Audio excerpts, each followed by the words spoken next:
Hello there. Okay, music is running. Hopefully my fan doesn't sound too loud in the background because my area is a little warm right now. Music is going. Seems like you're able to hear it.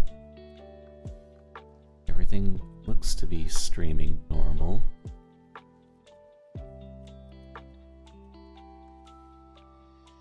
Let me just double check on Twitch because the multi-stream is giving me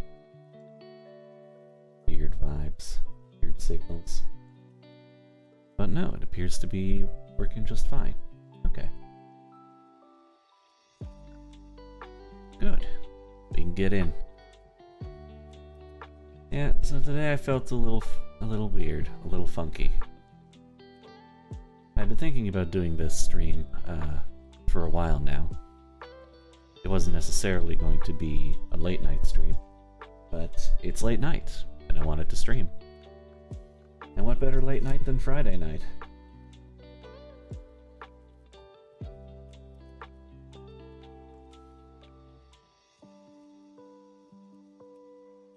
While you were out partying and poisoning your body with alcohol and socialization, I was studying Pathfinder. Specifically, Starfinder. I realized my mistake. I posted everything onto social media. Then realized, wait, this isn't... I said Pathfinder, and I was like, wait, this isn't Pathfinder lore. Starfinder lore. But, as it turns out, they're the same. Sort of. Just one is the future of the Pathfinder universe. And if you don't know about the Pathfinder universe, it's basically D&D with a little more crack sprinkled in. Because, like, they managed to make pretty much every mythological being canon in it. Which is interesting, at least in terms of monsters. And I wanted to read this lore book, Galactic Magic. Because, I don't know. I just don't read a lot of lore books for the setting, and I feel like I'm missing out on something.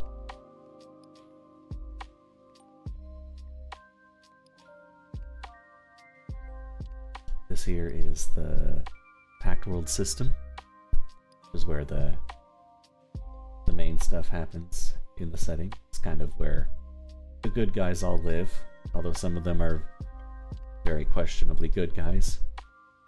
More like a coalition of planets that don't want to get invaded and killed by larger forces, so they decided to work together.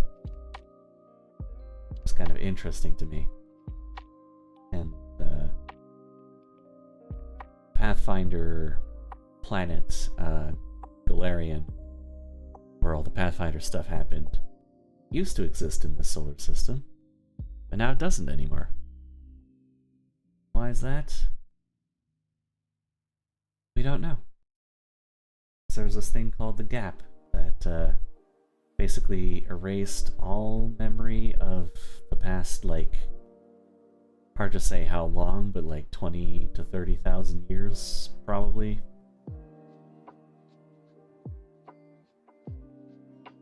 To about the point when Pathfinder happened. So nobody knows, like, how all this future stuff ended up happening, sort of. How the technology got developed and stuff. They're kind of piecing together all of their old history.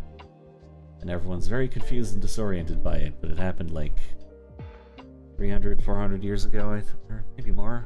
I think around 400 years ago. Can I tell you a bit about the planets? This is Avalon. It's basically Mercury, but it's full of robots. They built a robot god. More on that later. Casterville, just kind of like if Venus didn't suck. It's where the elves come from. It's also where a couple other races live. And it's all jungly. Absalom Station is where Galarian used to be. It used to be a station floating around Galarian, most people figure. And it's kind of the central hub of the Pact Worlds as a whole. It's where all the big decisions get made. It's kind of like a neutral ground between the planets. Akiton is like Mars if it sucked slightly less. A lot of wastelands, and rat people live there, called the Isoki, as well as a few other races. And it's a lot of, it's a lot of rats doing Mad Max rat things. Verces is kind of my favorite planet, because it's tidally locked, which means that one side is always facing the sun. So half of it is a desert, the other half is frozen. There's a strip in the middle where people live. And, like, a lot of people. It's a very successful planet. And it's kind of the most, I would say, stable planet. Not a lot goes wrong on Verces, from my understanding. It's also kind of where the cops of the system come from. And I just like Normalsville in a crazy setting. I think it's interesting to play characters who are from that sort of area. Idari is a spaceship full of aliens that came from another galaxy. I believe another galaxy. Who wanted to settle on Akiton. When they got there, they realized that not only was Akiton occupied, but there was a bunch of other planets around that would happily kick their asses if they tried to invade. So instead, they just sort of became allies. Eox is a planet that got blown up, partly due to the fault of the people living there, because they made a super weapon to make war with other planets in the system, and ended up firing it successfully, but it stripped the planet of its atmosphere and caused a huge explosion. So everyone's dead on that planet, or undead, as the case is. I guess there are some living people, if I remember right, but most of the population is undead. Triaxis is where dragons and dragon riders live, I believe.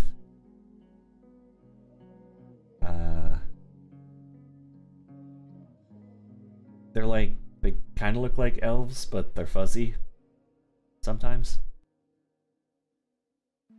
Depends on the time of year. The year on Triaxis is very, very long. Get close to the sun, stop being fuzzy. Go far away from the sun, you're born fuzzy. The Avar and Bertheta I don't know much about, honestly. I know the jellyfish people live on one of them. And that's about it. Octurne, as of Pathfinder 2e, does not exist anymore. Turns out it was an egg. And I won't spoil any more than that. And Apostate is where the Drow live. And unlike the Pathfinder writers, who are cowards, the Starfinder writers are going to keep the Drow in 2nd edition and make them into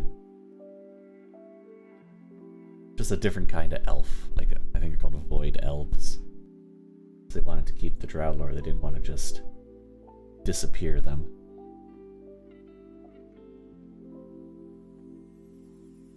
Now, let's see. Let's just go into...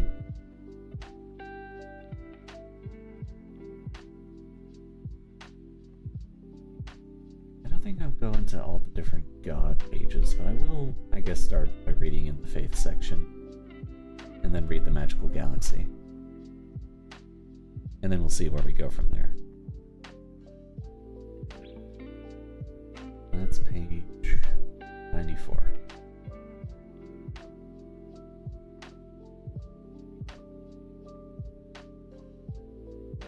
Or so they say. Oh, there it is. There. Ah. As you can see, someone's good time is being interrupted by a bug man. Oh shoot, what are they called? Sheeran, that's what they're called. Paladin boy coming in and ruining the fun. This guy not seem all that bothered about being strapped down to this table, is all I'm saying. Alright. I'm sure you'd like to read along. Oops. I'll just zoom in a little. Whoop.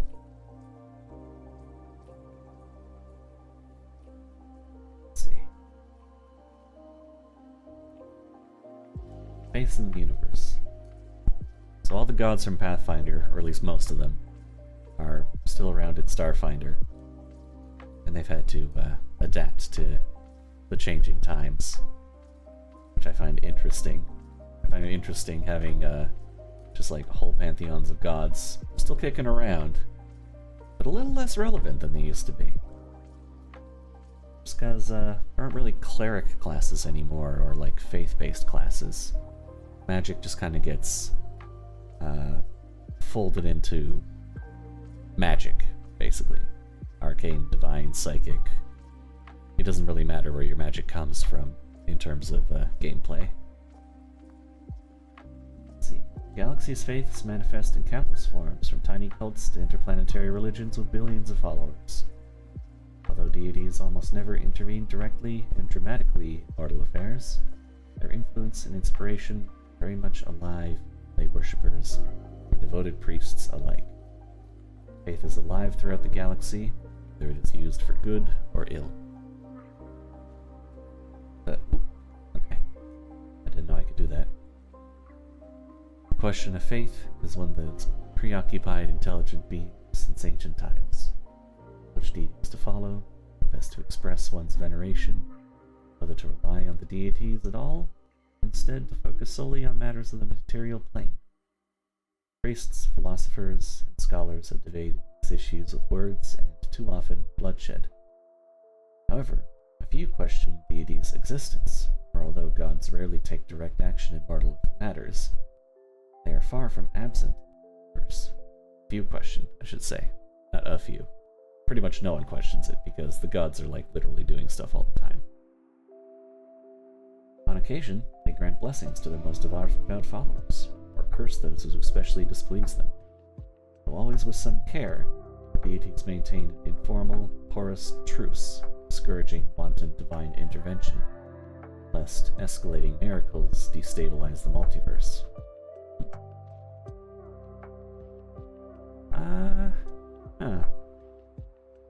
I always wondered about that, because there are gods who love chaos. And there are gods who would actually love to destroy the multiverse. Not very many of them, but they do exist. I always wonder why they don't just try and shit disturb, you know? Maybe because there's not very many of them, and if the other gods wanted to, they could just gang up and, you know, kill them.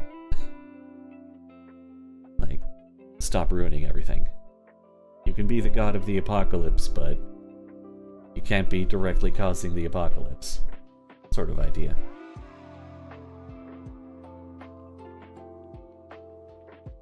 Okay.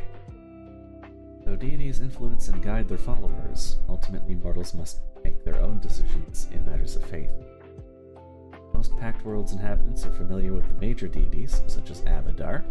He's the money god, or civilization god, but basically the money god. Iomedae, she's the paladin god, and Pharasma, she's the judge, basically the judge of death. These faiths command vast resources and boast billions of worshippers throughout the galaxy. A follower of such a deity is sure to encounter fellow faithful throughout the Pact Worlds. and even the uninitiated can recognize a Desnan or Hylaxian priest by their well-known regalia, and be aware of some basic facts about their religions.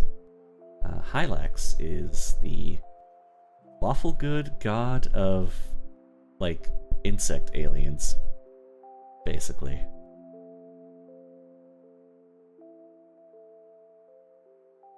Very, as you might imagine, communal kind of goddess who loves her bug worshippers, and also anyone else who wants to join up. And it's interesting because there's an antagonistic force called the Swarm in Starfinder that used to worship Hylax, but then they decided that they would give up their faith and also give up their independence to become just a giant, ravaging force of nature, stripping planets bare, which is a decision.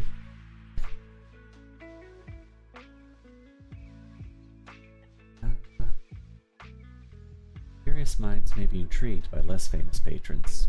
Pact Worlds host untold adherents to archdevils, imperial lords, psychopomp ushers, upstart demigods, or even has-been deities with waning congregations and relevance in post-gap societies.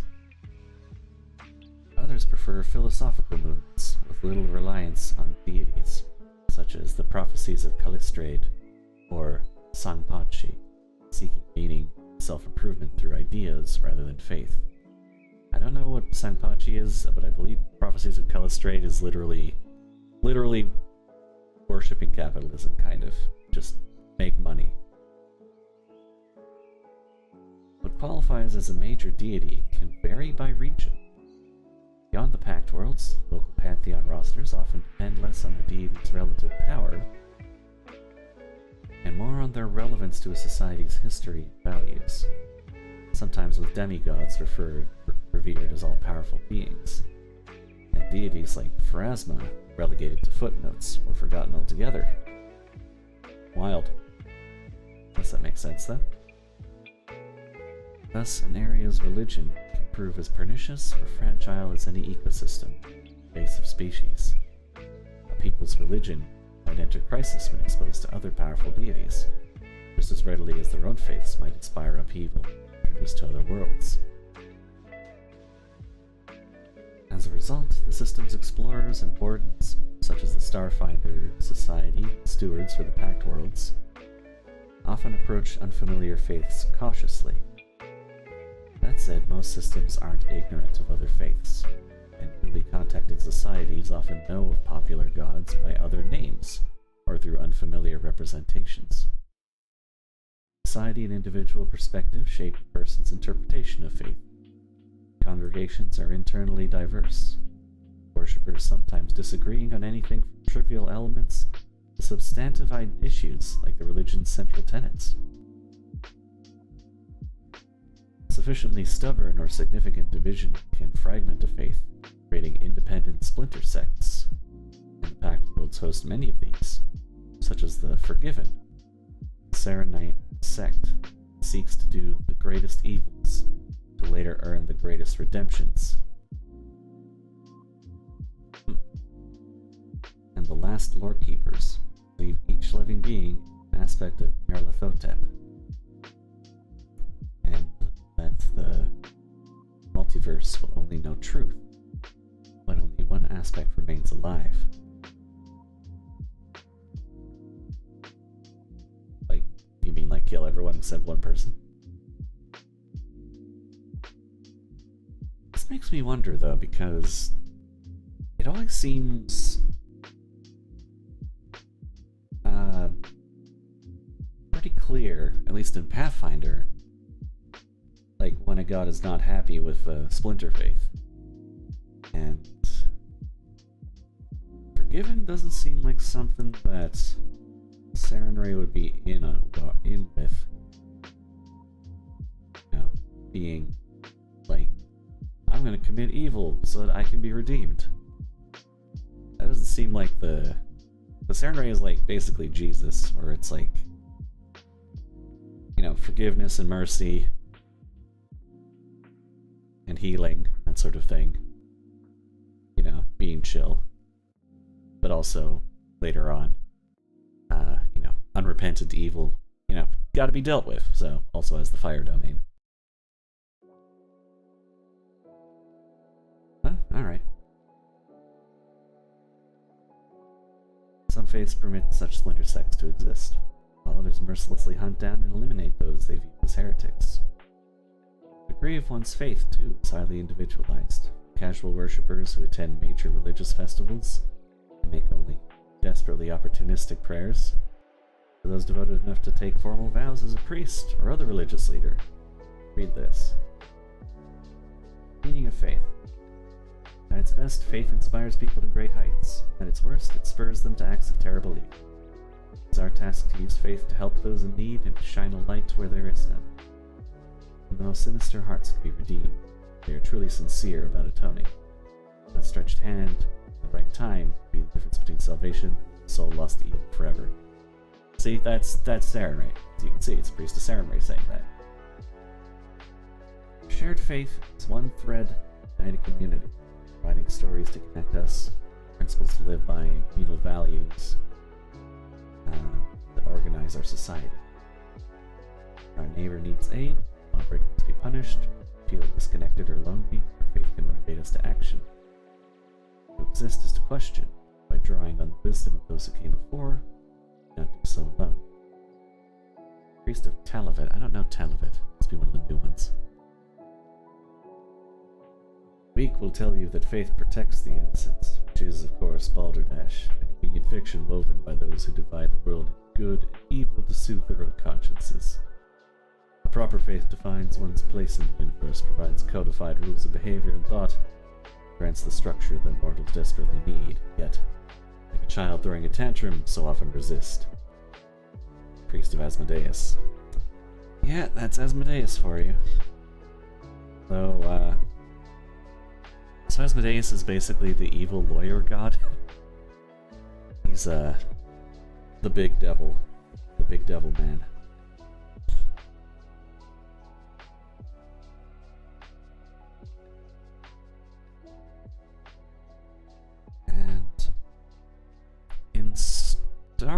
And in 2E, they are going to do away with the alignment system, just like they did in Pathfinder 2E. But there is still, like, being holy and being unholy. And there is still the fact that hell is, like, a bad place to go, to end up. It is not good for anyone who goes there.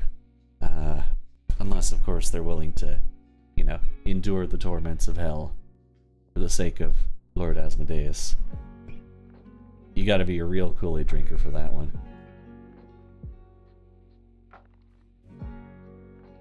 I imagine most people who worship Asmodeus are, you know, self-serving and greedy. Because it's Asmodeus. It's kind of what he espouses. So ending up being, like, tormented at the end of it all always seemed a little strange to me. But I can get it for some villains.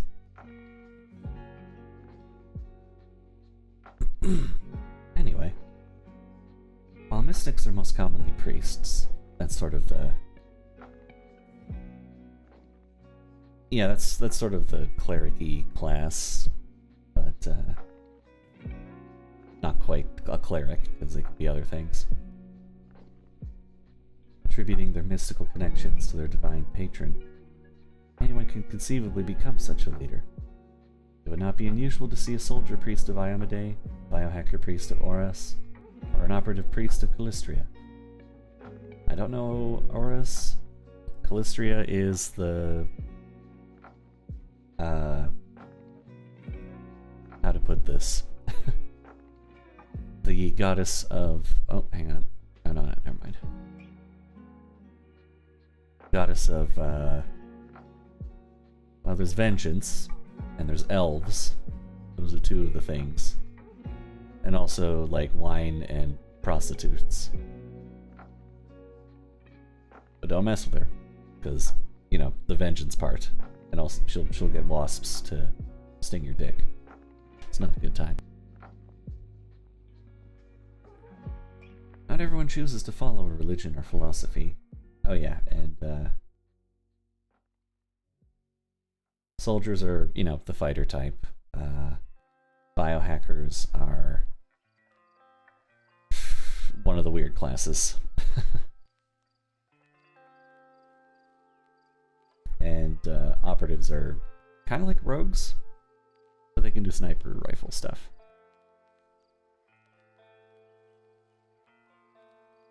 Some actively reject such ideas, while others just wish to focus on mortal affairs rather than otherworldly ones. While often referred to as atheists in popular parlance, most of these people don't deny the existence of deities. Instead, they elect not to worship them for a variety of reasons, such as believing deities are unworthy of worship or wanting to rely on their own talents rather than seeking aid from divine beings.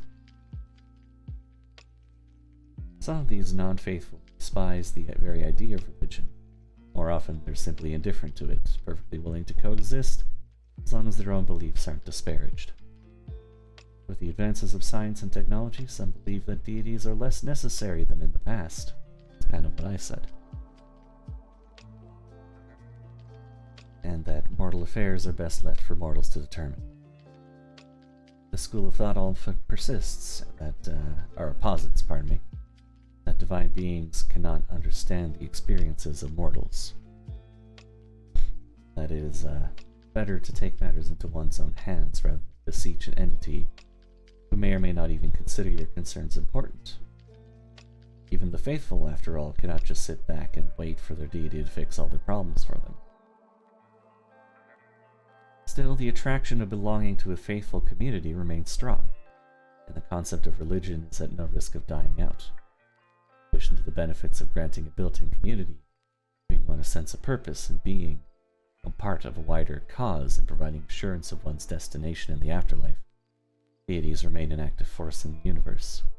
Their power manifests through various spellcasting traditions, and influential servants might receive blessings that range from brief omens and affirmations to sacred artifacts designed to combat an imminent threat. Even as science has advanced, deities have adapted by incorporating new technologies and concepts into their portfolios. Some deities, such as Lambatuin, don't know that one, apparently arising spontaneously from mortal innovations to champion these novel domains. Oh wait, is Lambatuin the fucking internet god? He might be. There's like an internet god that has, or like a, like internet slash like internet activism god that is very mercurial, changes their mind on a lot of things, but very passionate. Among the most famous deities who have adapted in the New Age are Horus, Triune, and Yaresa. I know Triune. Triune's kind of the reason everything happened in Starfinder. They invented basically warp drives and gave the plans to everyone so that they could go to other planets and explore. Though many scientists and researchers are also followers of Ibra, rejoicing in each new discovery as an offering to their god. Innumerable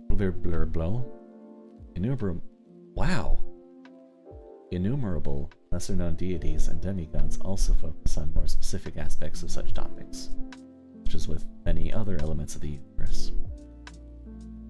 Divine relationships. Though deities are unlike mortals in many respects, they too have their friendships, alliances, lovers, and enemies, and these relationships can color their followers' interactions with members of other faiths. Mirroring their patrons, a Desnan likely gets along well with a worshipper of Waden. Waden is the god of basically adventure. And Desna's the god of travel and the stars, so you can see why that would be the case. While looking askance at a worshipper of Demoratosh being kind of a lawful evil conqueror god. Whereas a Besmara being the awesome pirate goddess, probably approves of a Canaanite's freewheeling ways. Caden Kalian being the god of adventurers, freewheeling, you know, drinking and partying, but less so now because Caden got really drunk and is kind of leveled out after having a bender for like centuries. And clashes with an Abadarian, Abadar being, once again, the stuffy civilization god and money god. Even so, these impressions are not decrees. While a deity might disapprove of their followers working with an enemy faith for too long, the galaxy's diversity creates circumstances that unite unlikely allies. In some cases, small-scale partnerships between opposing faiths are even encouraged, each side considering it an opportunity to reform the other.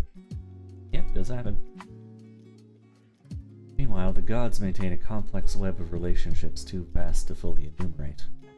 And like mortal relationships, these connections occasionally evolve over time. Most famous associations seem timeless, though. Pharasma and Urgathoa have an enmity dating back untold eons. Pharasma being the goddess of, the judge of death, basically, and Urgathoa being the goddess of undeath. Basically the first undead to ever exist, because she just decided she didn't want to wait in line for judgment and wanted to go back to the mortal realm and party.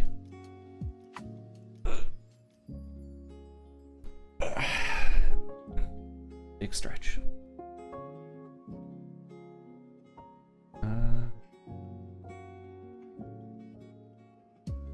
Talavet and Nyarlathotep maintain a feud just as bitter. Don't know that first one. Nyarlathotep is basically the same as the Lovecraft version. He's an elder god. As the storyteller cannot abide how the crawling chaos makes a mockery of stories by twisting them into secrets. Sure. That's what you don't like about him? The goddess Desna, Sarenrae, or the goddesses Desna, Sarenrae, and Shellen enjoyed a romance before the gap. And although Shellen being the goddess of love, right? Yeah. Although Shellen's role in the galaxy is less pronounced now, their worshippers believe that time hasn't dimmed their mutual affection. So they think they're still banging.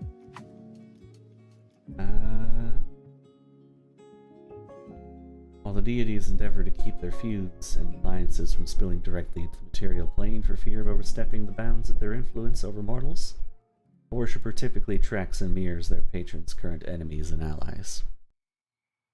Organization and sacred sites.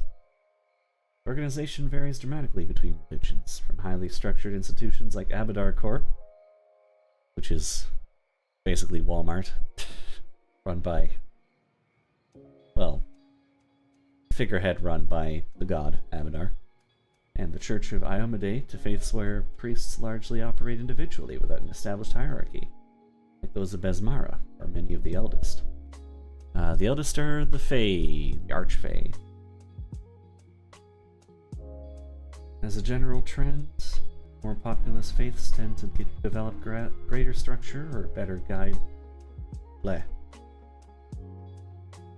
guide followers and manage resources. Although Besmara is now a major god, and does not really do that. These resources can be considerable, ranging from vast financial capital and manufacturing centers to academic expertise and political clout. Conversely, faiths of lesser-known deities or demigods might be common only in a particular locale, or amongst those of a specific shared interest, might be less influential outside such areas. This doesn't mean that deities themselves are less powerful than their widely worshipped counterparts, only that their worshippers are fewer or more scattered.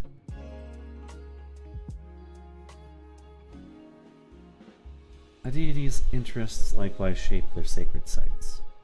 Often these sites serve practical purposes, such as a theater or art museum dedicated to Shellen, or a mortuary bearing ample artwork extolling Pharasma. Just as often, a sacred location preserves a historical event or miracle's epicenter, drawing pilgrims throughout the galaxy.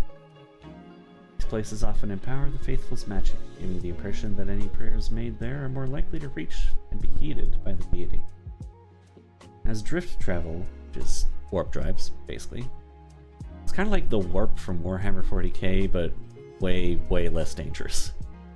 Still a bit dangerous, but way less dangerous.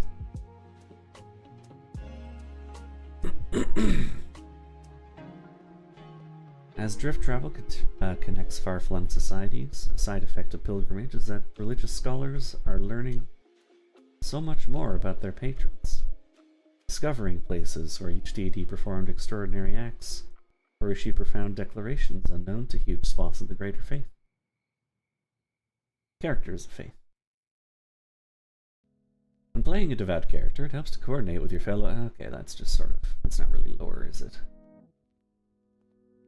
Here for the lore.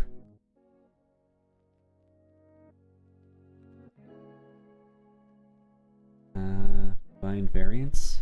I see. Okay, we're getting into... Yeah, then we're getting into the different gods. Abadar, Zmara, Moritash, as mentioned, Desna. She used to be a lady, I guess she's a moth now. The Devourer. Nothing else needs to be said, really.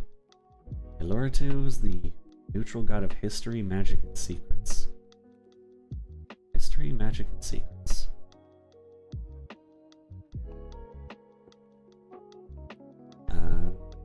Yeah, sure. Not a very exciting god, if I had to be honest with you. Hi, Lex. Ibra. Celestial bodies, the cosmos, and the mysteries of the universe.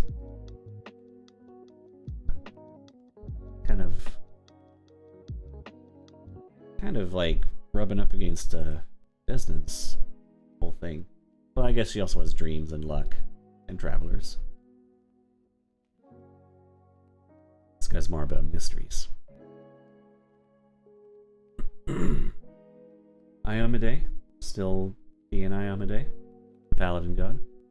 Lao Shu Po, the assassin rat goddess. Nyarlathotep, being Nyarlathotep.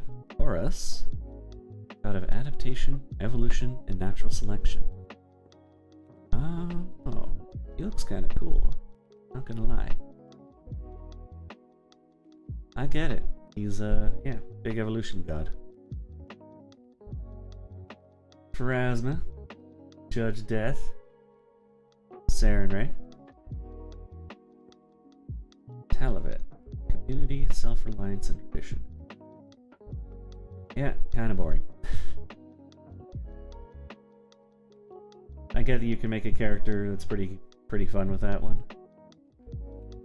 Triune, yep, I already mentioned. Bergathoa, you are undead and also a goddess, so I don't know why you need a spacesuit. Waden looks like player character option 2 in Mass Effect, which might actually be the intentional, considering he's the god of, you know, basically space adventure. Yaraesa, goddess of knowledge, mental perfection, scholarship, and science. Interesting. Zon-Kuthon, darkness, envy, loss, and pain. He's the freak Cenobite god. And a bunch more. Bunch more. And even more. And more. And more. And more. And more. And more. And some philosophies. Let's go into magic, shall we?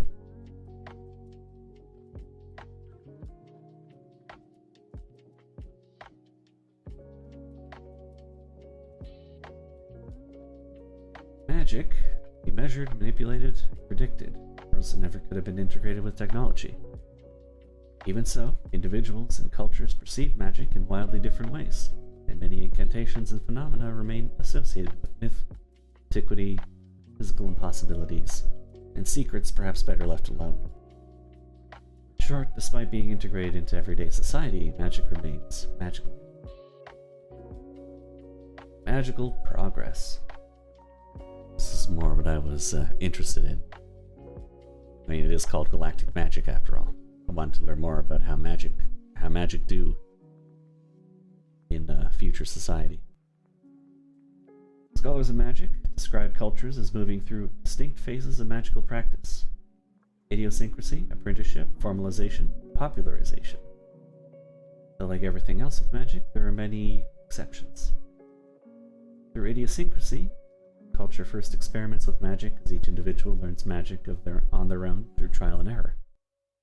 Magic that works for one individual doesn't always work for another. Every spellcaster has learned to work magic in their own personalized and unique way. They might record their experiences. These magical manuscripts could guide other younger spellcasters in their education. Ultimately, every magic wielder is on their own. They master magic, or fail, in relative isolation. As magic spreads, fellowship and collaboration develop into the next stage, apprenticeship, in which aspiring spellcasters and proven experts learn from one another. Tutelage, magic wielders become part of a lineage, developing traditions for understanding and manifesting spells. A unique fire spell, for example, or a reliance on specific ritual foci handed down time and time again. The master-apprentice relationship often substitutes for familial bonds, simulating generational relationships that provide each new student financial, emotional, and magical support as they master their craft. Yet for all its crucial instruction, apprenticeship lacks the societal breadth offered by formalization. The magical education evolves into an official, accessible, and widespread phenomenon. In these societies, individuals who want to learn magic go to school, where they study for multiple instructors alongside many fellow students. The old generalist lineages of the apprentice system have developed into specializations such as conjuration or abjuration, and methods of learning, working, and teaching magic are well enough understood that virtually anyone can be taught to cast a spell. However, schooling of this— also tell that to my absolute brick barbarian who doesn't have high enough stats to do anything. Magical related anyway. However, schooling of this sort might still retain some practical or social limits based on wealth, class, species, religion, or some other factor. All of these notions break down in the fourth phase, popularization. The packed worlds where this stage is in full swing, anyone could study and potentially work magic. All the old methods still exist, so an aspiring mystic or technomancer might experiment on in isolation, learn from an expert in one-on-one training, or attend one of many prestigious magical academies. They're just as likely to download a pirated textbook from the infosphere, study holovids of the latest magical celebrity, be tutored by a hacked AI, or take self-guided remote learning classes from a nearby city college after working a day job and tucking in the kids at night. Fair enough, man. You can learn shit online now. That's what we're learning here, and it includes magic in Starfinder. Magic is a universal force. Incredible diversity of magical experience means every culture perceives magic in its own way, but the popularization of magic has encouraged the development and dissemination of a primary model by which to understand magic. This model, however, is neither universally accepted nor entirely flawless. It's a theory. Like any theory, it's constantly being challenged and modified through experimentation and observation. Countless competing theories exist. A student who attends a magical academy will learn many of them, including the ways that various models prove or disprove one another. The prevailing model envisions magic as a universal force, like gravity or electromagnetism. This force extends to other planes and other worlds in the multiverse, though the physical laws of other planes often alter magic's behavior. For example, unique physical laws of the drift prevent magic from being used to access that plane. But if an individual can reach the drift, presumably through a drift engine or other technological means, their magic functions normally as long as they're there. One notable difference between magic and other universal forces, however, is that the magical force extends forward, and backward in time in ways. Not only perceiving events that transpired long ago, as an astronomer might by gazing at millennia-old light of a distant star, but also seeing possible futures that haven't yet come to pass. Gap is perhaps the most famous example of this unique property of magic. While no one knows what happened in the gap, the general consensus is that its chronometric emptiness was magical. For a society to ever develop practical technological time travel, though, they could test this basic aspect of gap theory. Right, there's theory. The prevailing theory is that that time has been erased, basically, from existence. So even if you tried to time travel back there, you wouldn't be able to, I guess. But maybe you could, if you used technology. A unified theory of magic doesn't just placate academic egos. It also allows magic to be standardized and ultimately industrialized. Virtually every technological object in Pact World society incorporates some magical element. A hover cycle factory might use robotic workers to assemble a vehicle's body, engine, and other parts, but at some stage in that assembly line process, magical runes of protection bolster the vehicle's safety features. Magical circuitry shields it against casual hacking. Support plating boosts the vehicle's anti-gravity functions to a practical level.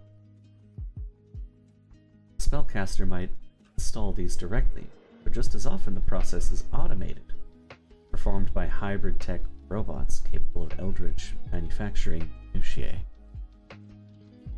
This level of widespread magical industrialization is possible only because engineers understand magic to be a predictable force that obeys certain universal laws, and that magic exposed to a given stimulus will almost always react in a predictable manner. Yeah, I believe if you're an engineer... Yeah, that's true. Like, because you don't need to be a spellcaster to create magical items anymore, I believe. You just have to be trained in, like, the equivalent of Arcana. Mysticism, I think, is what it is.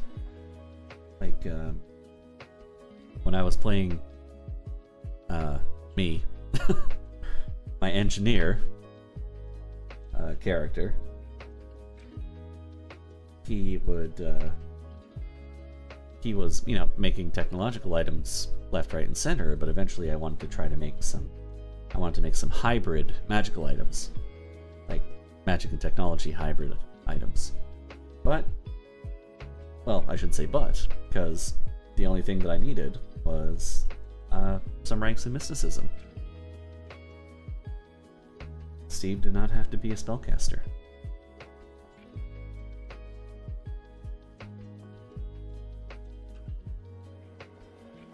Through a universal force model, spellcasters no longer divide magic into sub-forces such as arcane or divine. Excuse me. Magic is magic, as the saying goes in the Pact Worlds. And while individuals, cultures, or entire civilizations might interpret that magic differently, it's one force capable of almost anything, while also obeying certain immutable laws. It thus becomes a spellcaster's training, background, and technique that most often make them a technomancer, witch warper, or precog, not their magic.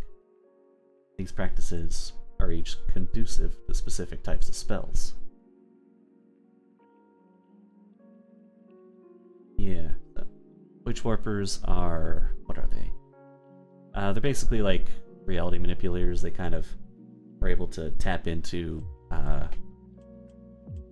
quantum other realms through their magic and manipulate, or basically take pieces of those different alternate universes and put them into our universe.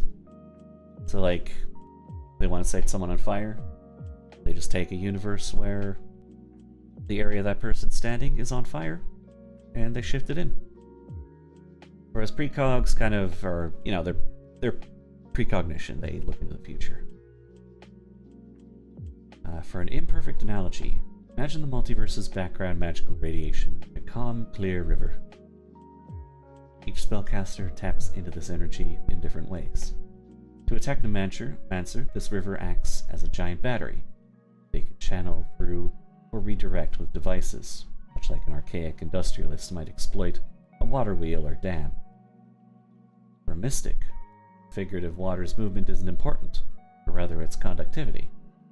That magical stream links the spellcaster to some greater force, their connection, letting them exchange influence and energy just as electricity and sound can transit through a liquid medium. Huh.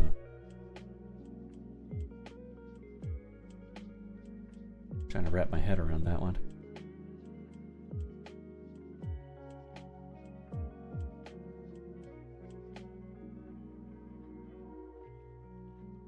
Okay, so like magic is the link between them and their connection.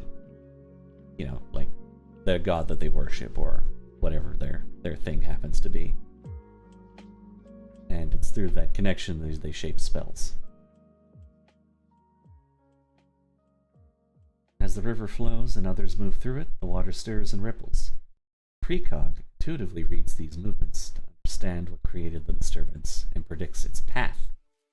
Even adding in a few spellcasting splashes of their own cancel out unwanted waves. Ah, yeah, that makes sense. Then there are witch warpers, ever the iconoclasts. These magicians look at the clear water and puckishly ask, "What if I stirred up the silt? It's the silt. Jesus Christ. What if I stirred up the silt? Or what if I made another river converge here? Or even, wouldn't it be fun to throw dyes into the stream and watch all the colors?"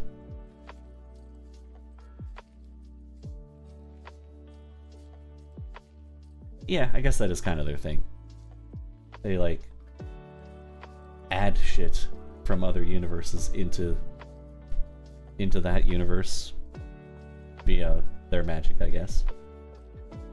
Each spellcaster plays with similar forces in different ways, each able to confound and build upon their colleagues' exploits.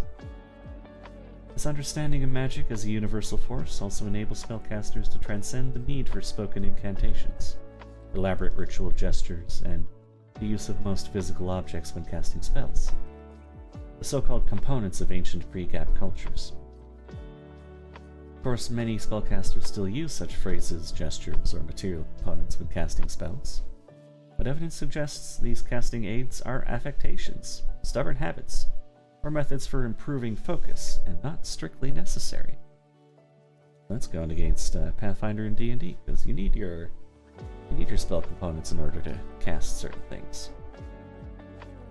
I mean, I think you still need money in order to resurrect someone. In Starfinder, so I don't know what that's about. The limits of magic. There's much that magic can't do. Infamously, it can't move travelers into or out of the drift. And in an interstellar civilization based on travel and trade, this limitation's consequences shouldn't be understated. In the years after the Signal, which is when Triune basically gave everybody the blueprints for warp drives, technology, not magic, seemed the key to the future. Entire generations were encouraged to become mechanics, navigators, and drift beacon engineers, and not to waste their time learning spells of dubious utility. Faster-than-light travel opened up a galaxy of opportunity, and no spell or ritual was helping anyone get there. Some of these new worlds turned out to be dangerous, while a laser rifle seemed just as handy as any magic missile. It's true. Guns somewhat replaced magic.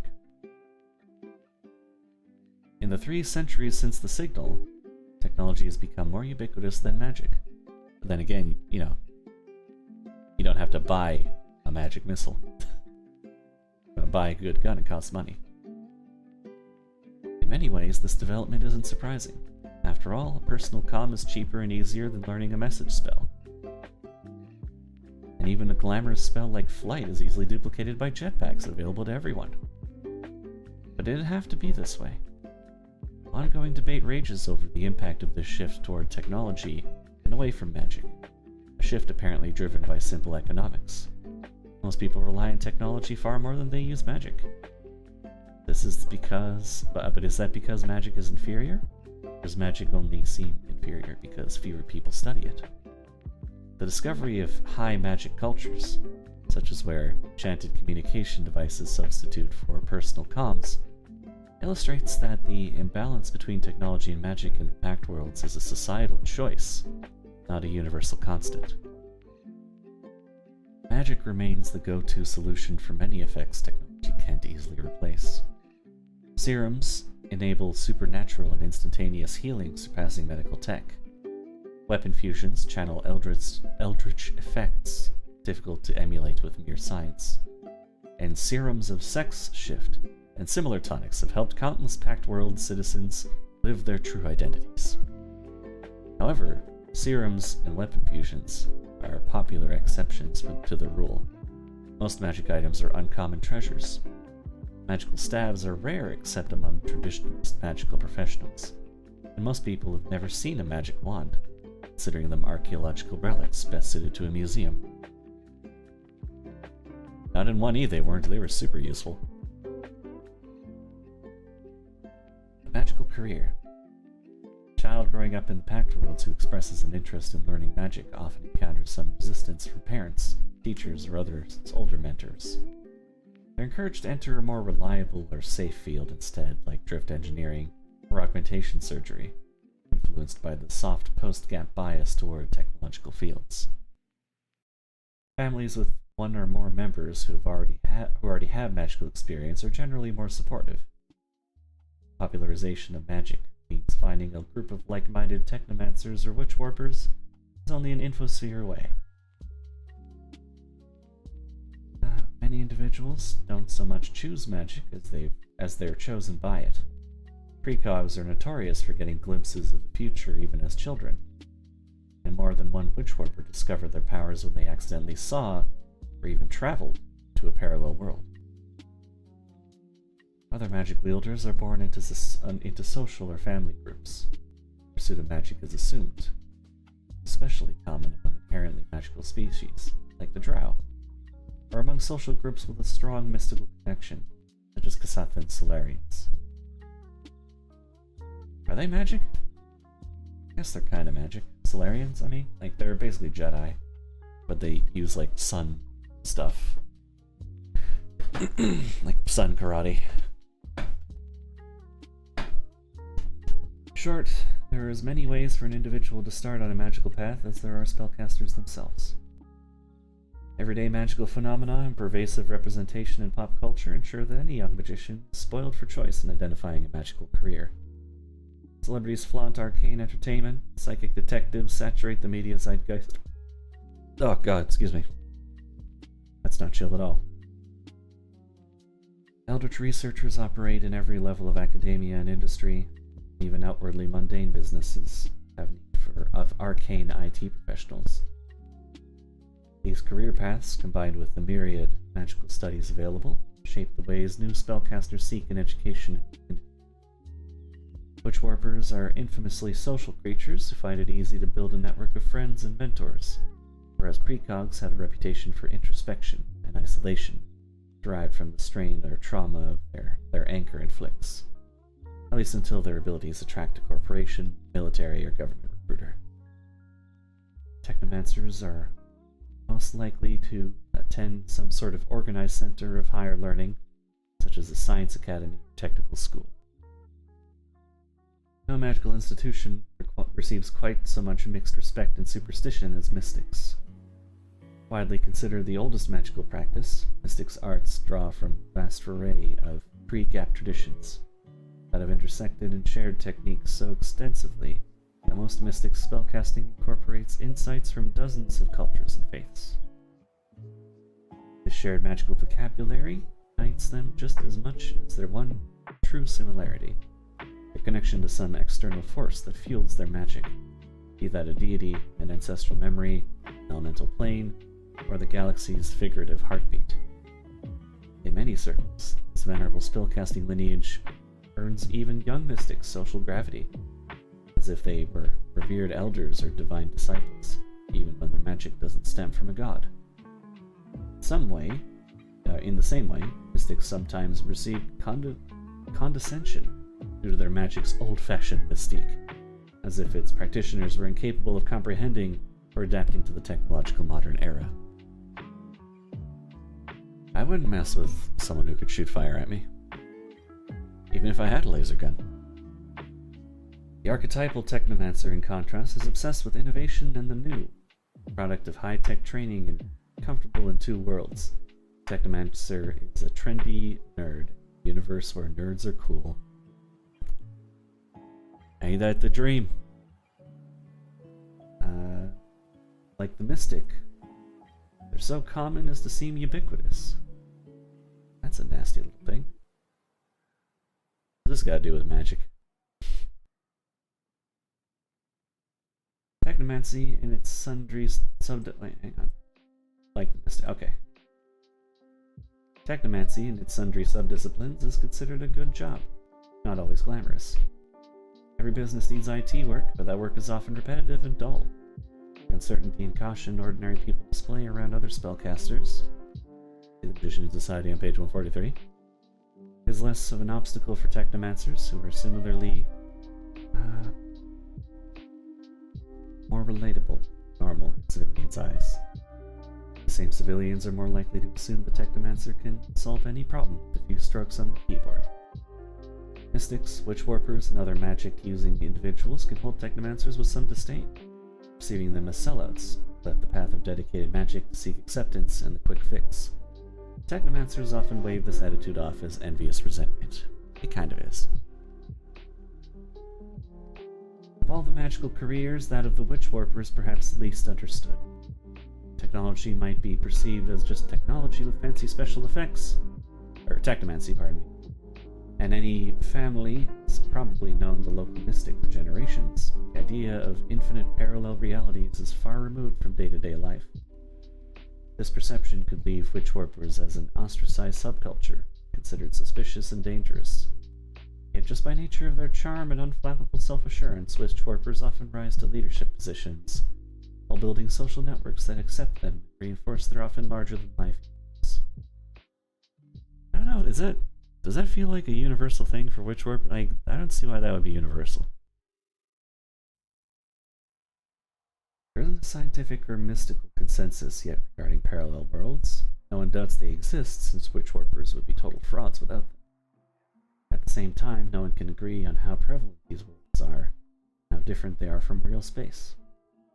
Some witch-warpers claim to have come from these alternate worlds, such as one where the Absalom Pact was never signed, or the Viscarium invaded after repelling the swarm. Planar physicists investigating these claims are on the cutting edge of scientific research. Some witch-warpers assist in this effort. Most, though, would rather sponsor the research and organize it than actually participate themselves. Some mystics are accepted as the deities so many of them serve. Technomancers have a role in society because of the prevalence of technology. Witch-warpers rely on the natural charisma to smooth over the inherent strangeness of their magical abilities. Precogs have none of these benefits. Indeed, of all the various manifestations of magical power, psychic magic is traditionally the most alienating. Even when popular imagination associated magical practice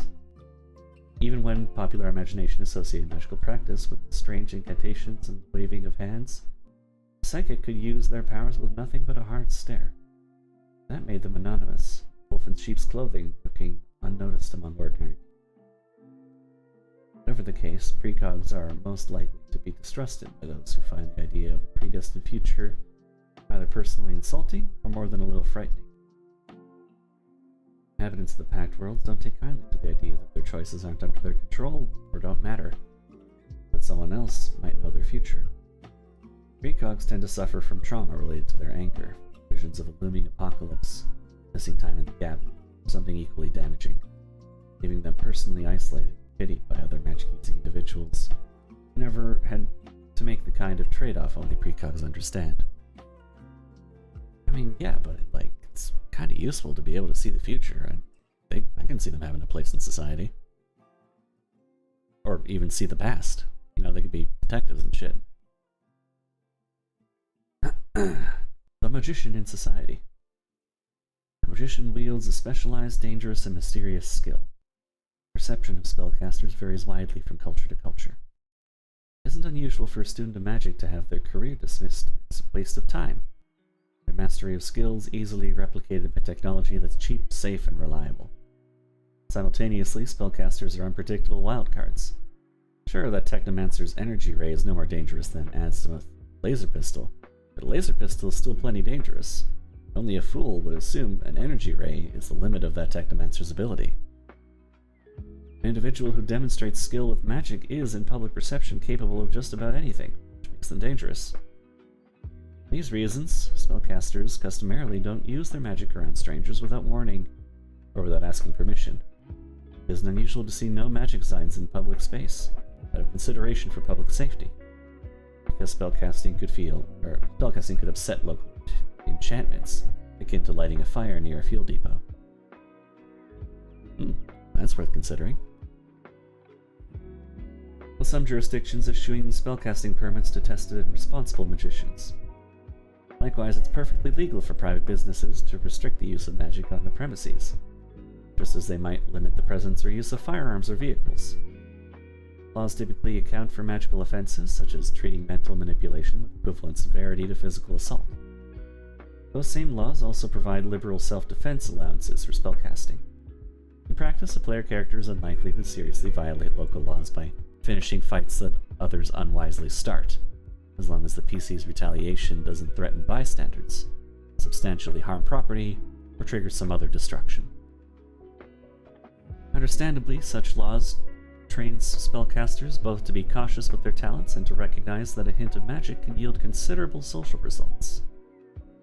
Pact World spellcasters often refer to using magic among strangers as lifting the veil. Doing so is akin to opening your jacket just enough for spectators to see the pistol in your holster. When a caster lifts the veil, they grant others a peek at the magic, arousing curiosity and suspicion, interest and alarm. That's not what I was thinking when the opening your jacket metaphor started. Never mind. Through a combination of pop culture, lived experience, old stereotypes, secondhand anecdotes, childhood magical literacy education,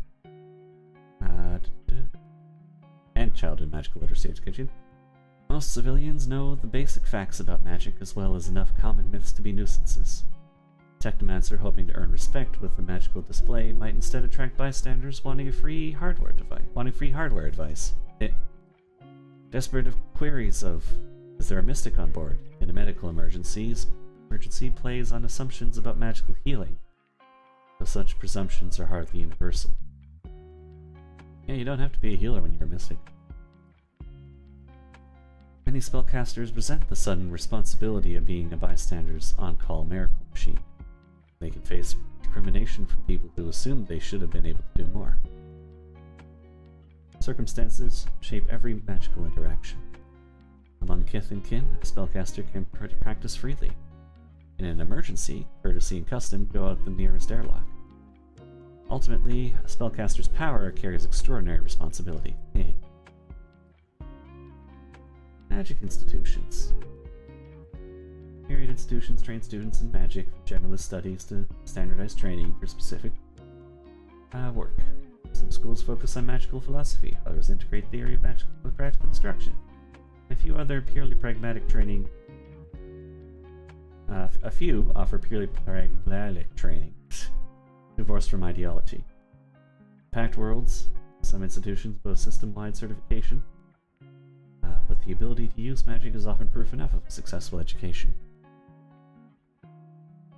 Do I want to read all these?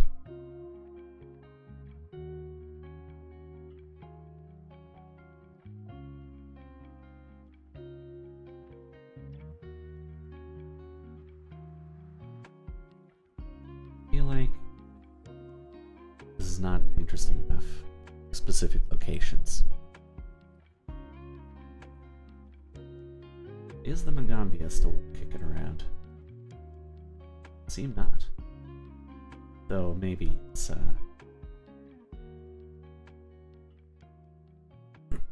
excuse me. Maybe it's just going under a different name. Magical factions. That might be a bit more interesting. Magic users call upon incredible power to accomplish their goals, but even skilled spellcasters can benefit from collective, like-minded individuals. Magical faction, simplest, is a community. It sets each society apart are its objectives, and how it uses its communal power to accomplish them. A spellcaster can leave an indelible mark on the fabric of reality. A group of such individuals, even more so. The Akashic Society.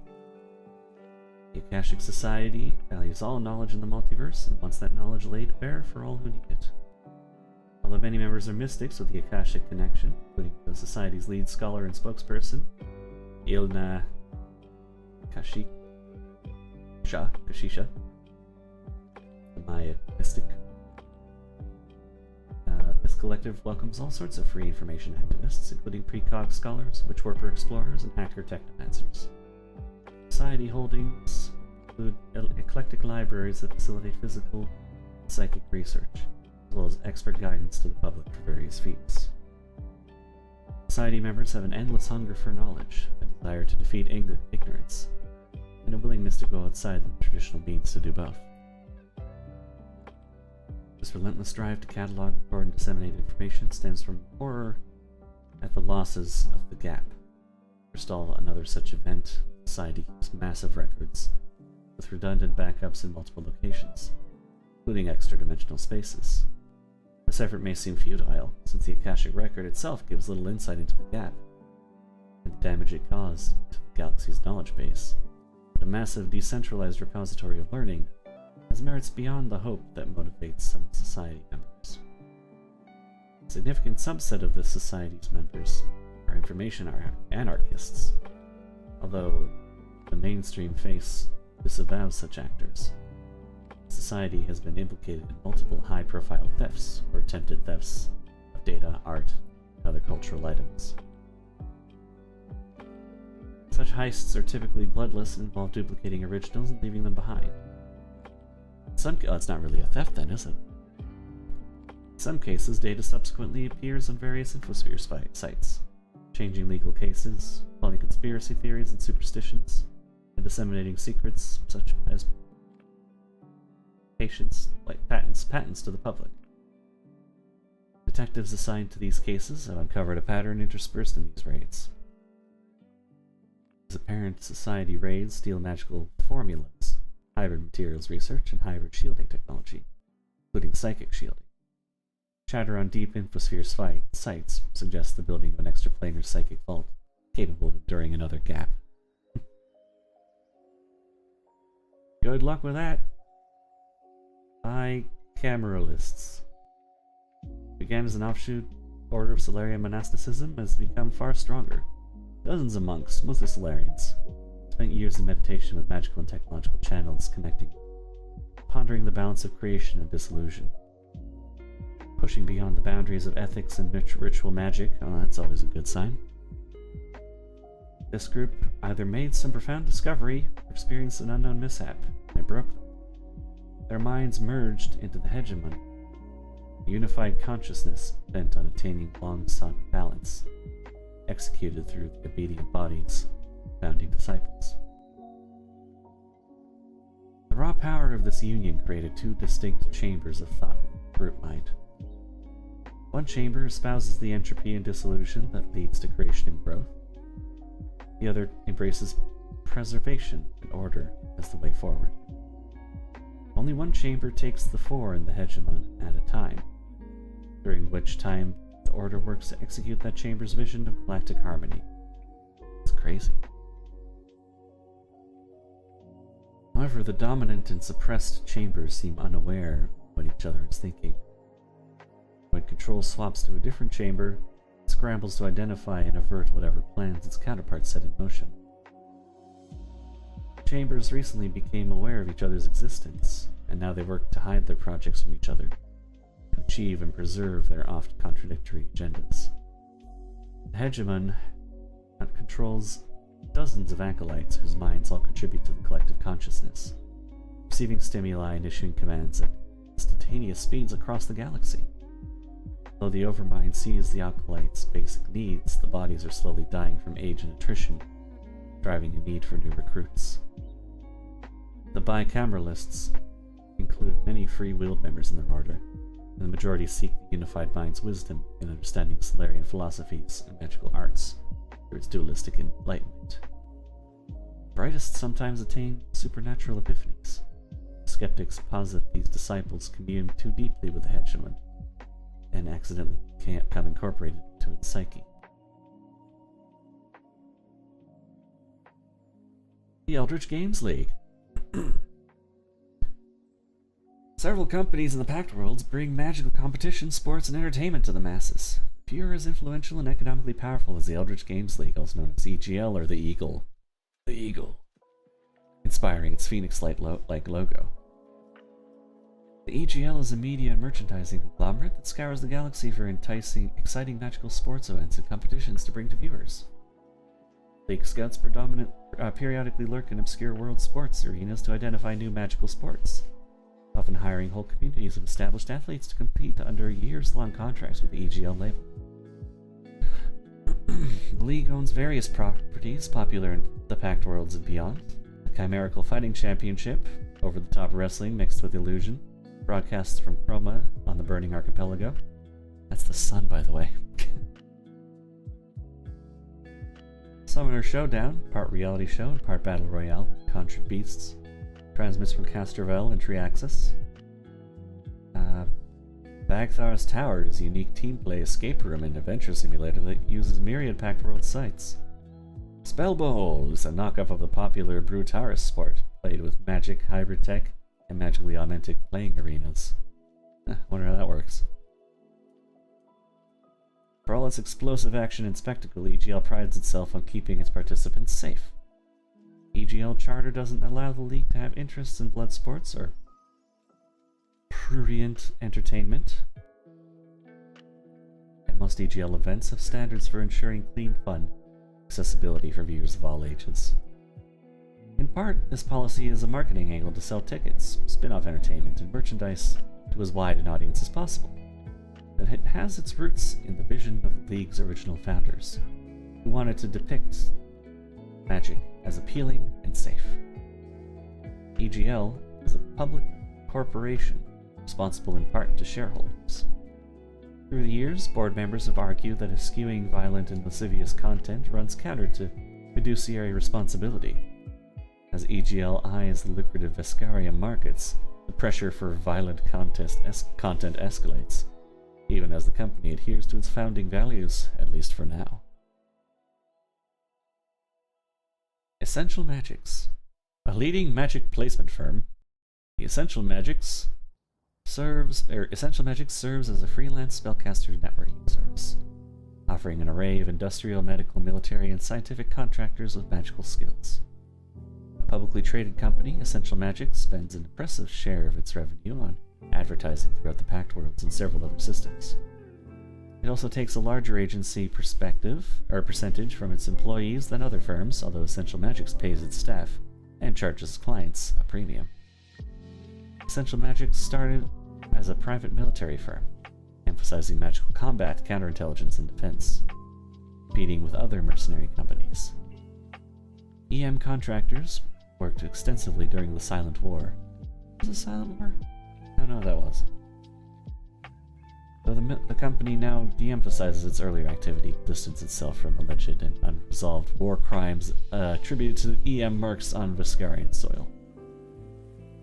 Occasionally, videos circulate showing black-clad figures bearing the EM logo wielding destructive magic to obliterate Vescarian soldiers and bystanders alike. But the Silent War and EM's old board of directors are decades in the past, and the company has endeavored to brush its old controversies under the rug while reforming its reputation with expanded services in civilian fields and ongoing assistance against the swarm. The company hires out exceptional mages on contract, offering team packages that allow clients to hire a coordinated group or whole squads of specialists for specific tasks. EM competes fiercely against similar firms, offering ethical but non-ideological services. A dig at outfits such as the Skyfire Legion. Right, that's a mercenary group, I believe. The company also uses its influence to bid low on government contracts, lobby for more privatization, and free market employment laws. A move that enhances its own business at the cost of small-time operators' incomes. Thanks to this business activism, freelance adventurers have a complex relationship with EM, both considering it a reliable patron, while also coming to blows with EM agents in the field when the firm attempts to snatch up contracts and objectives. Ah. Guardian Tree. Guardian Tree, a small secretive group named after a symbol of the natural order, holds sacred its duty to locate and contain aberrant and dangerous magic, especially from outside the Pact World's Viscarium material plane. This mandate focuses on aberrations and dark tapestry beings, which is basically Cthulhu shit. But it also includes any magical threats from menacing locales like Octurne and unknown stretches of the vast. Guardian Tree originated shortly after the Gap, its members believing the Gap represented some attack on reality's fabric by outer gods. Although founded on this unsubstantiated hypothesis, the group swiftly broadened its mission as it recruited from protected communities devastated by the ensuing chaos. Guardian Tree operations are divided into local branches, commonly led by experienced diviners known as Root Sages, who monitor their respective branches' missions and maintain supernatural sensors to track aberrant activity. Intense recruitment standards discourage any but the most dedicated disciples, all of whom are expected to serve the Guardian Tree for life. Members most often patrol their branches' territories. Sages periodically encourage their agents to wander the galaxy like knights errant, providing their order's sanctuary and purifying violence wherever needed. Those who wish to retire nonetheless maintain an advisory role, typically recruiting and mentoring promising candidates. Although Guardian Tree prefers to work within the law and official authority, it doesn't let such niceties stand in its way. It cites past successes and specialized knowledge as incontestable credentials to justify intervention.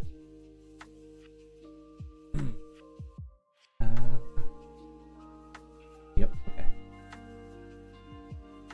And the decentralized leadership and minimal official dogma allow each branch to develop its own rules and moral perspectives to guide its actions. A combination of decisive action, variable ethics, and overlapping niches makes the Guardian Tree a difficult neighbor of the Xenowardens, and as the two organizations as often collaborate against common enemies as they clash over how to best preserve the galaxy's natural beauty.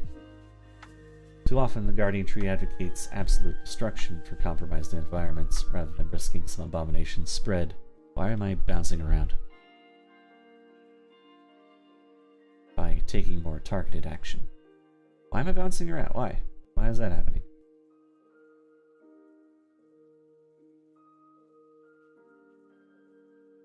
What else?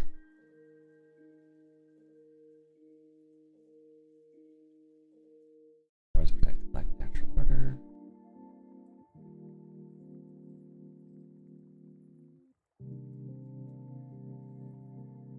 Magical phenomena.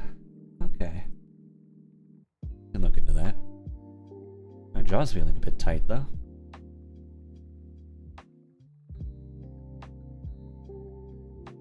Astronomical phenomena like black holes, wormholes, and dark matter are largely the domain of science. Yet in sufficient quantities, magic can influence or even create planets, suns, planetary systems, and other cosmic bodies. Mages and scientists seek to explain these astrometaphysical phenomena, yet magic defies physical law and scientific principles, making this an ever-evolving field. Alignment singularities. Morality has no intrinsic mass. However, rare expanses of space contain phenomena which mortals can only comprehend as moral singularities. Here, an alignment's influence becomes so dense that it forms a black hole, which disrupts, overwhelms, and even absorbs other qualities and beliefs. These singularities stem from no obvious origin. many likely began with intrusion from some outer plane before gathering enough errant sentimentality to become self-sustaining. Most such singularities embody one alignment. Some mix several, either creating a blend of two axes like chaos and good, or creating a self-loathing swirl of opposing ideas like a good-evil singularity. These phenomena also often create other cosmic bodies, such as eldritch clouds. Probably a creature type of some sort.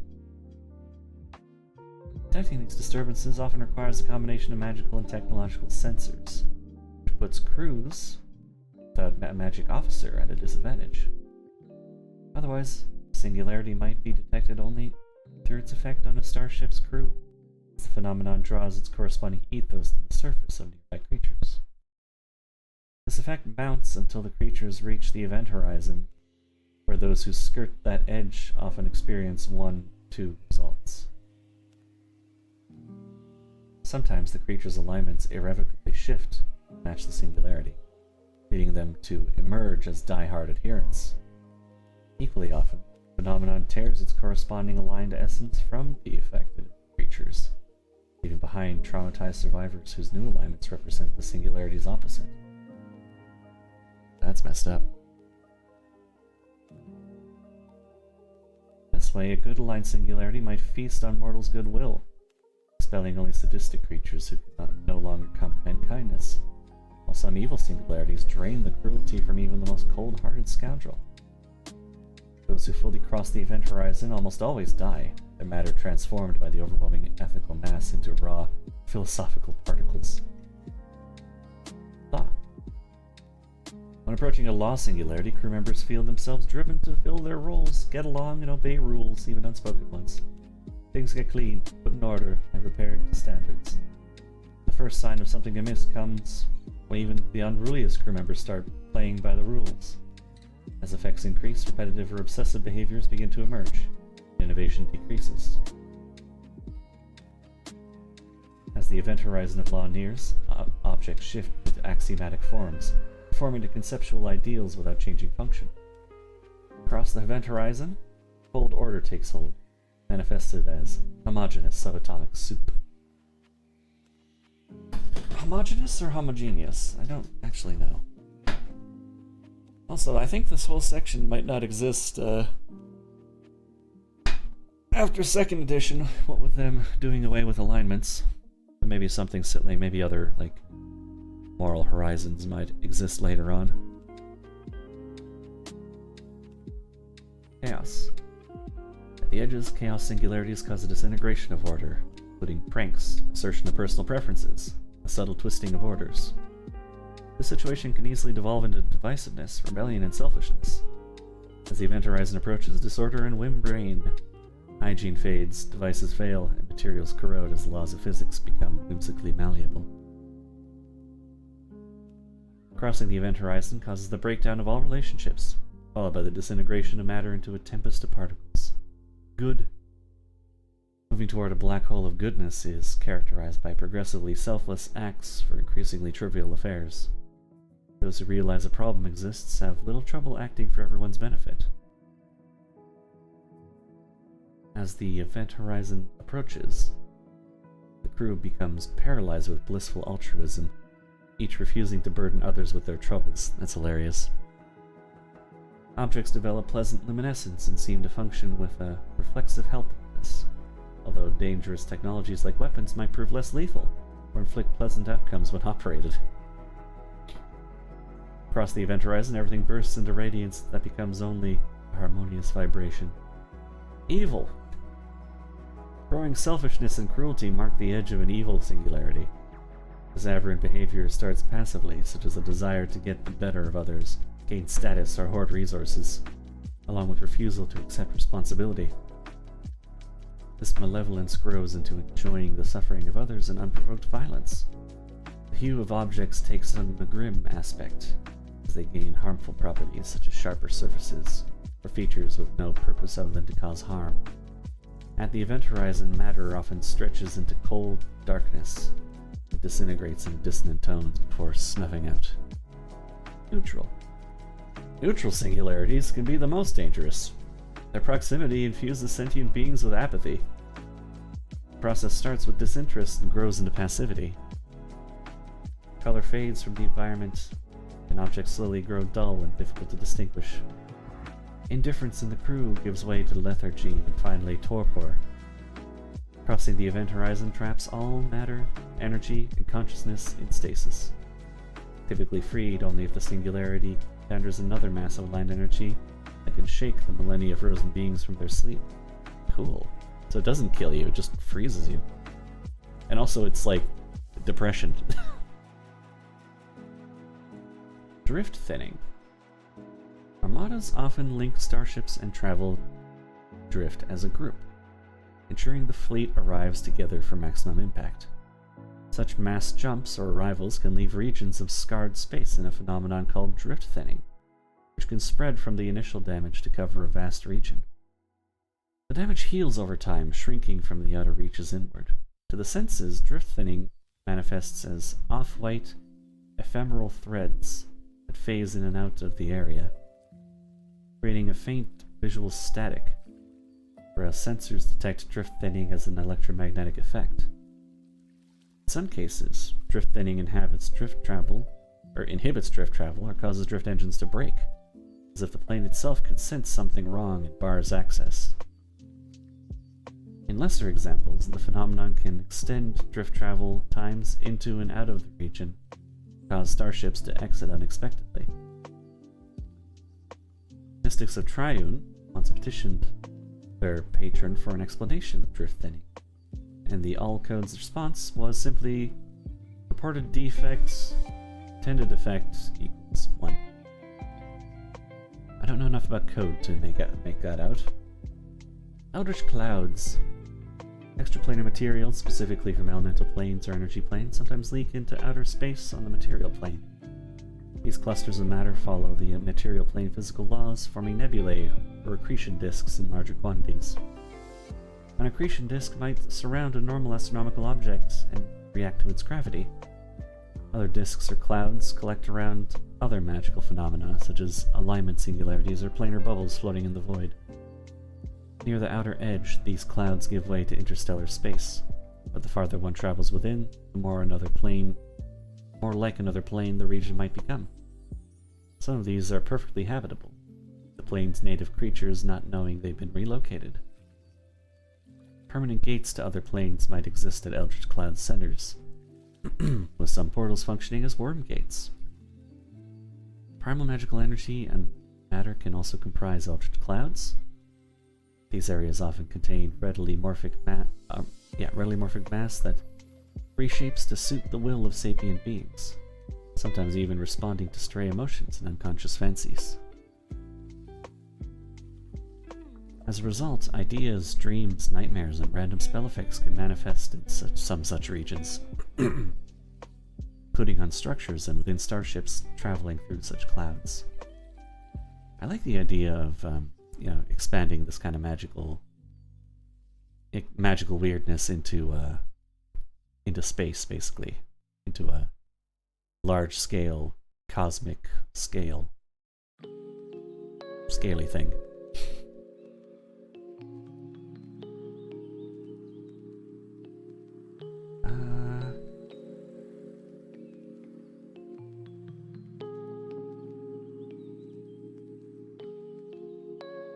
Raw eldritch clouds, sometimes including some that leaked from the First World, are also magically shapeable, reacting strongly to magic attributes, or abilities, items, and spells used within them. Magic used in eldritch clouds can have an unexpected and sometimes disastrous effect, replicating the effects of a wonder grenade. Probably a grenade with random effects. The magical material in raw eldritch clouds can be harvested, often being refined into spell components or rare parts for hybrid items. While lucrative, this mining is dangerous work that's only recently become well known thanks to the popular docudrama Mystical Miners, which plays up the unpredictable perils of extracting the increasingly expensive matter.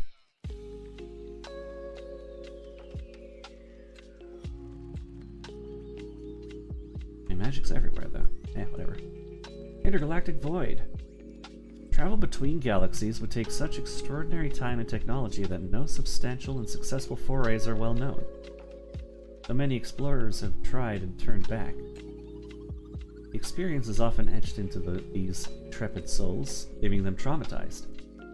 Many exhibit paranoia in interviews, eliciting references to the voices and the eyes. Recordings brought back rarely show evidence of these entities. The witnesses insist they've captured a sound or image of things they have a hard time describing. Consensus that exists among survivors' descriptions is some aberrant force drove them back. They might even prey on those who ventured too far. The survivors often retire to star systems close to the galactic core, especially tidally locked worlds' sunward sides, endeavoring to escape whatever lies beyond. Spooky. Yeah, sounds like the Dark Tapestry to me. That's sort of the places between the stars where Cthulhu stuff likes to hang out.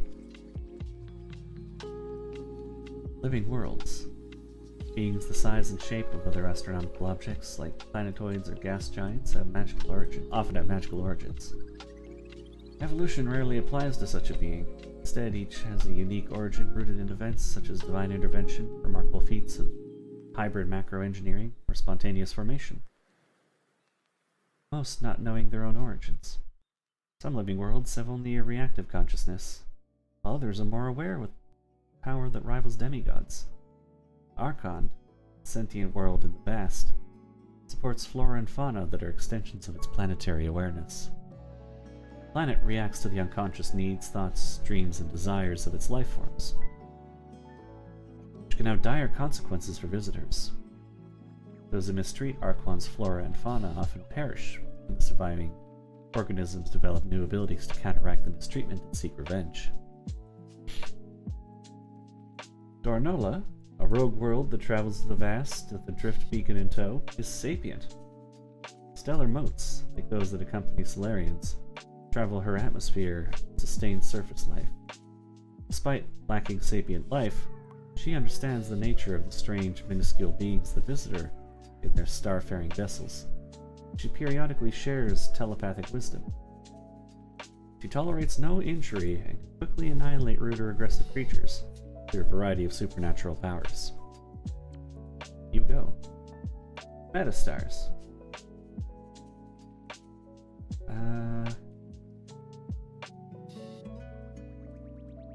Stars made of magic, it looks like.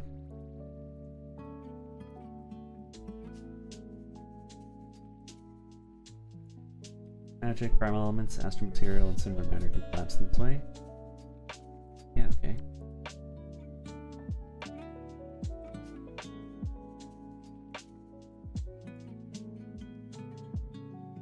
Right, boiling stars of eldritch water, ectoplasmic ethereal ghost stars.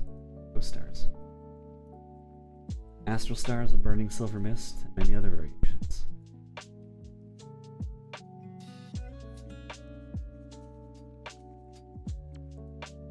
Metastar in the vast. Locust, this metastar bathes its odd planetary system in energies giving rise to improbable life in physical formations. Several years ago, a scientific venture established a space station in the Locust system to study it. It was Locust 1. Well, we don't know, well, what is it made of, though? Null space breaches. Civilizations have long used magically harnessed extra-dimensional space to handle storage needs. Null space hybrid technology recently made this magic more accessible and stable, making it harder to catastrophically breach. But especially in older devices, null space technologies can eventually degrade and fail, causing their extra-dimensional spaces to explode. Philosophers once thought contents from burst extra-dimensional spaces spewed into the astral plane. That's true, but the vicissitudes of magic mean other outcomes are possible. Breaches can open reciprocal holes in any plane, catapulting troves of stored items, some ancient, into bizarre places. Beings lost in these extra-dimensional mishaps commonly perish, sometimes resulting in spontaneously animated undead that haunt these lost hordes. Creatures that survive the event might be truly powerful or experience magical mutations from their journeys. Usually null space failures cause a brief pop before reality seals the wound. Some breaks, however, especially for larger null space containers, steadily grow rather than close. Such breaches can stretch wide enough for starships to enter by mistake, depositing travelers into another plane, or allowing that plane's residents to stumble through in the opposite direction. Oh.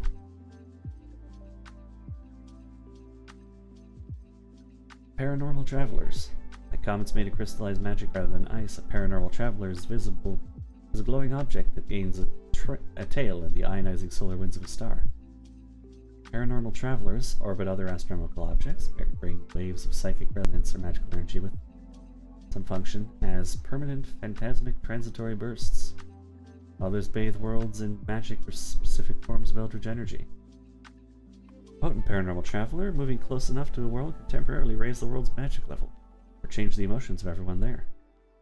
Paranormal travelers' origins are somewhat murky, most seeming to form from immense psychic or magical events. The death of a planet might form such an object as the emotions of its dying life forms congeal into this hurtling body that carries despair and necromancy wherever it flies. Planet or system-wide joy can create the opposite. A traveler that uplifts, inspires, and passes. Those it passes, I assume. A traveler might also form if one plane leaks into another, evoking the nature of the plane much like an alignment singularity or eldritch cloud. Alright, so it's like a comet, but it does shit. Paranormal travelers can display mysterious attractions, briefly adjusting their orbits to approach or evade other magical concentrations with similar essences. Mysteriously, most return to their normal orbit after this detour, as if their curiosities have been sated. Phantasmic transitory bursts. What is that? Across the galaxy, millions of magical incidents happen every second. From two errant spells colliding in deep space to Attackamaster lighting a candle with a token spell. Is that an incident? Especially powerful rituals and events can cause ripples in the background radiation of magic that permeates the galaxy. These ripples usually dissipate harmlessly, but can meet and merge to form lasting storms of magical energy. Thanks to the gulfs of space between astronomical objects, these phantasmic transitory bursts rarely impact anything of consequence. When they do, they can cause massive, irreversible changes or damage. Some of these manifest as psychic storms that inflict pain on intelligent beings or outright kill telepathically capable creatures. Other times, PTBs form eddies that warp magic unpredictably or impose a consistent effect on local spellcasting,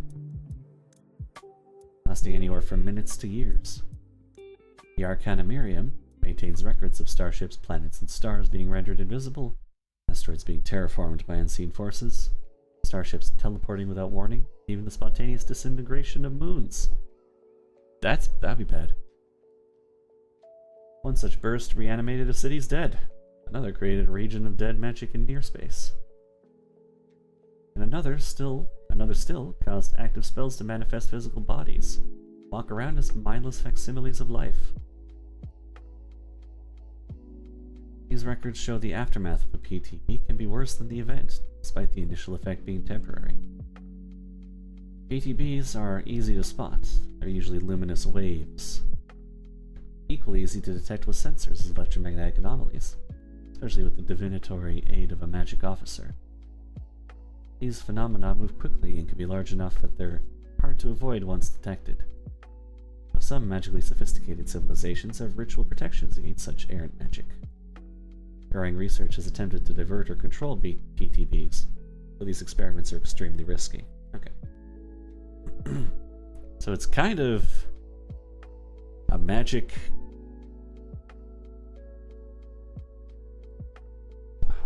That's a good way of putting it.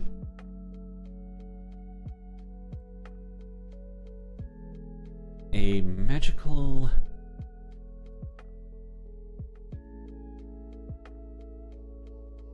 Not gamma ray burst, but like EMP, kind of. Causes shit to go haywire.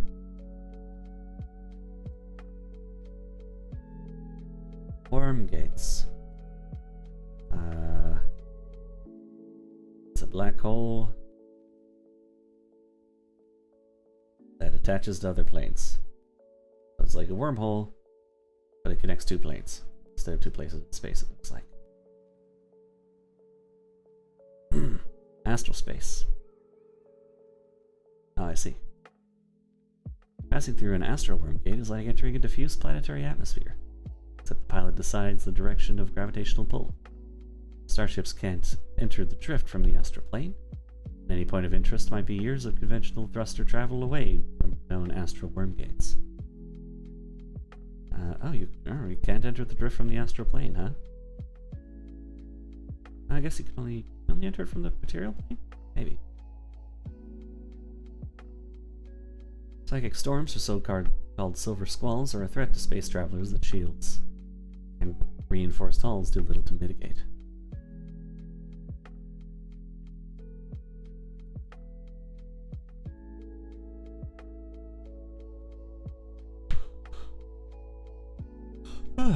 Pardon me.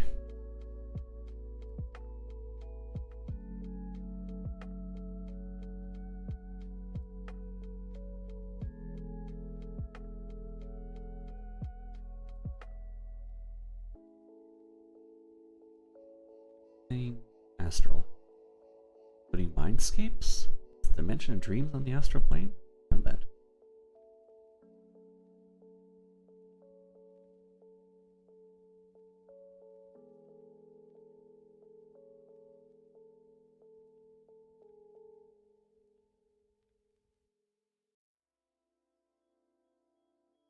And there's apparently a planet floating around in the astral. Starships entering the ethereal plane accumulate ethereal matter as they travel, gradually slowing a vessel like barnacles on a ship's hull. Rumors exist of ancient ether ships that could traverse the etheric void using wholly magical engines without amassing this ectoplasm. Such vessels appear rarely and often vanish before they can be properly studied by Pactworld's engineers. Ethereal travel doesn't often appeal to explorers, yet it offers one major advantage: stealth. As a transitive plane overlapping the material plane, ethereal beings can see faint reflections of the material plane's inhabitants and features, all while being intangible and invisible. Heavy gravity wells, force effects, and dense magical phenomena can extend across the planar boundary. Several starships have infamously been sucked into cross-planar black holes they thought they could avoid. Thankfully for explorers, a worm gate to the ethereal plane causes islands of matter to coalesce in the nearby ether. Common practice is to enter briefly, disembark, explore nearby structures, and then leave. Many of the denizens of the ethereal... You know what, No, never mind. I will. Here, hang on. Let's shrink it down.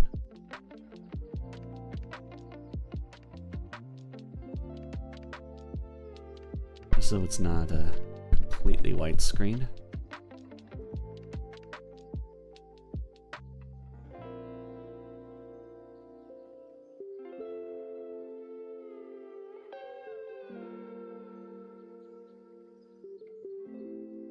How do I make you... There we go. That looks alright. It's a bit big still.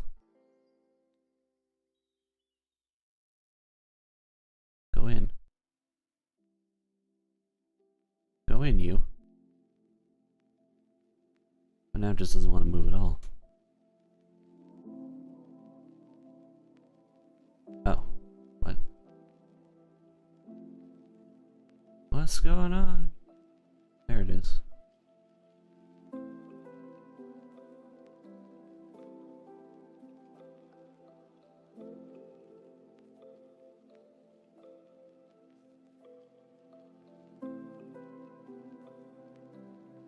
Wonderful. Oh wait, gotta open it up a little.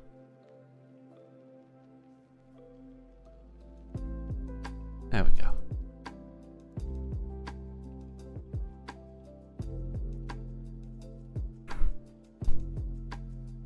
Where were we? Ethereal plane, yes. Thankfully for explorers, a worm gate to the ethereal plane causes islands of matter to coalesce in the nearby ether.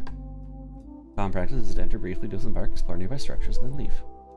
Many of the denizens of the ethereal plane are hostile, malevolent, or both. Sapient beings among these threats find the islands near worm gates attractive too.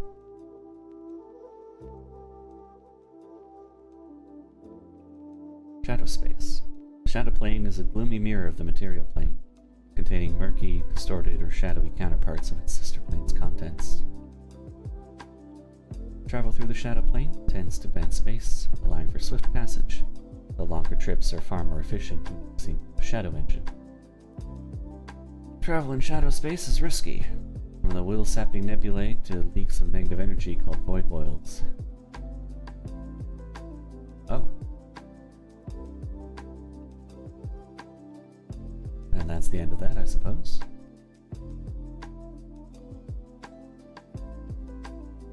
Let's see if there's any other lore pages.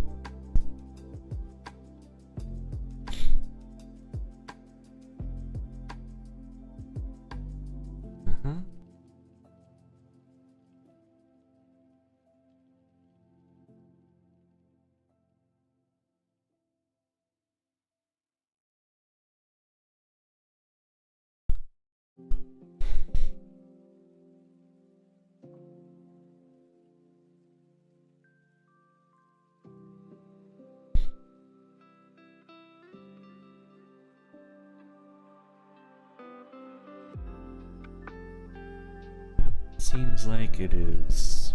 That's pretty much the end of the lore section. Unless I wanted to read all the individual gods, which I don't, because my throat hurts a little bit. Alright, that was 2 hours. That was an okay little experiment, I think. Thank you, people, for showing up. Lurkers, thank you as always for lurking. And, maybe I'll try this at a more decent hour next time. I just wanted to see if people were around so late at night. And I did see my viewer count go up and down a little bit, so there's people out there. They just might be more interested in the video games than chill talking, maybe.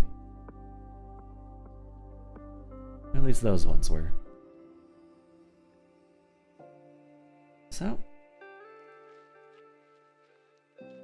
how about you guys enjoy your coming weekend?